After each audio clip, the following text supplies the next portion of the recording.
পৃথিৱীৰ অসুখ কথা আৰু আবৃত্তি ভাস্বতী দেৱী।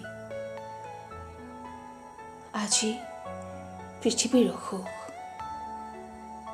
আইৰ জোন যেন মুখখন আজি সেমেকিছে, কাৰণ আজি পৃথিৱীৰ অসুখ।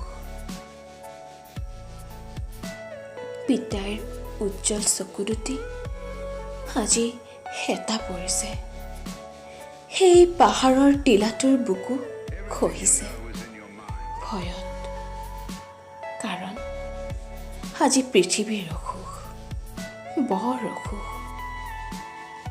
সুখবোৰ হাঁহিবোৰ ডুব গৈছে কোনো অজান মুলুকত, সপোনবোৰে চট ফটাইছে নিশেষ হোৱাৰ যন্ত্ৰণাত, কাৰণ আজি পৃথিৱীৰ অসুখ। সুখৰ সাগৰত দেখা দিয়া দুখৰ মৰুভূমিয়ে কন্দুৱাইছে আইক, কাঢ়ি নিছে আইৰ সন্তান।